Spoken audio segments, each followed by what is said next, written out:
Journey to God's House, Chapter 10, entitled Epic Breasts. So the bar for getting kicked out of Bethel was much lower than the bar for getting disfellowshipped because the standard for the behavior of a Bethelite was set so high.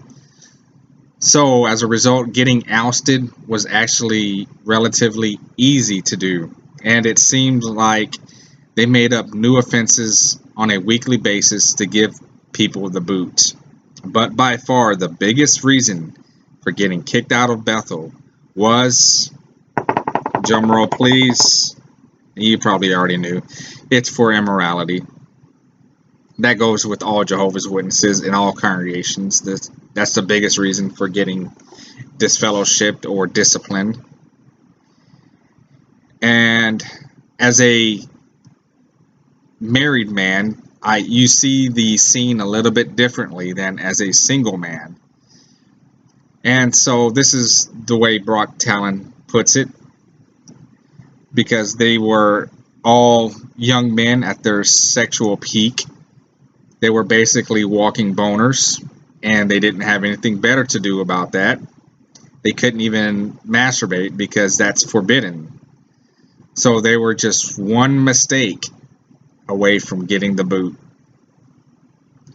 And like I said, I mentioned I've worked there on a temporary basis as a married man. I've never been there as a single man. So you see the scenery a little bit differently, and you see all the flirting that goes on between Bethel brothers and Bethel sisters, and even those from the outside. So anyways, Brock Talon goes on to talk about how he's always had trouble with the opposite sex ever since the beginning of puberty, and brother took an interest in him and helped him to realize that he needed to get his sexual urges under control, and eventually he got baptized. And when he thought that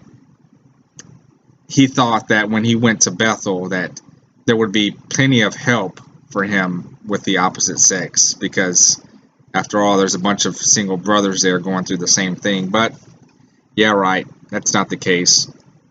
He mentions a warfare going on between sisters trying to marry a Bethelite brother, and how they would try and tempt them into doing the naughty. But anyways, he goes on to talk about how in his assigned congregation at Bethel, there were a couple of sisters who were actual fleshly sisters, and he came to be good friends with them. He said that he flirted with them, but he never gave a thought to date or to get close to either one of them, because that could start a lot of drama.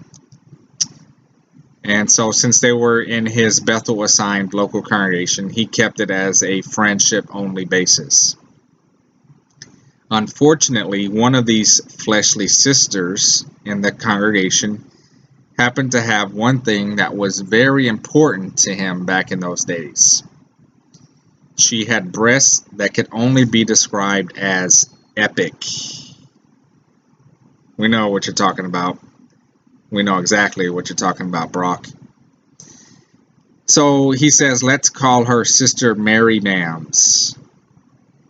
Now, his roommate took an interest in Sister Mary Mams, either younger or older sister, I don't know. But he wanted to get to know Sister Mary Mams' sister a little bit better, so he asked to arrange a group meetings in order for them to get together. Now you got to understand, in Bethel, and I've seen this for myself, that if you were in the room with a person of the opposite sex who's not your blood relative, you had to leave the door open to your room. It had to be open to the hallway. And you would see that quite often when you were walking around to your room, and you'd be passing by, and some doors would be closed and some would be propped open.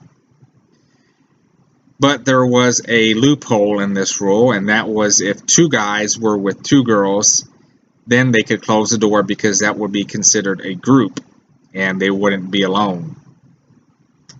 So go figure. So anyways, Brock arranged for this nice little group session between him and his roommate and the two Mams sisters. And so him and his roommate and the other sister Mam went to one side of the room, and he and Mary Mam went to the other side. And he hadn't planned on doing anything, just kind of flirting with her. And so they were in his room, and Sister Mary Mams changed the game up and started tickling him. So he tickles her back, and there's a little tickle fight going on his bed, and next thing you know, bam! Those epic breasts come flying out of her blouse, staring right at him. He said that time stood still, and Mary giggled, and she didn't even try to close her blouse, but he said that his Bethel life flashed before his eyes. All he could see was him and his future humiliation of getting booted for being a horny sinner. So he jumped up like he was electrocuted and quickly told her that, "I'll let you get that," meaning get those nice epic breasts back in their blouse where they definitely belong or don't belong. So things were not the same with their relationship. No more flirty kind of talk anymore. She definitely lost any interest that she had in Brock, and so that was the end of that. So there is the story of epic breasts. Thanks for listening. Stay tuned for the next. Thank you for listening to my summary of the book Journey to God's House. Post your comments, like and share this video, subscribe to my channel, and stay tuned for the next chapter.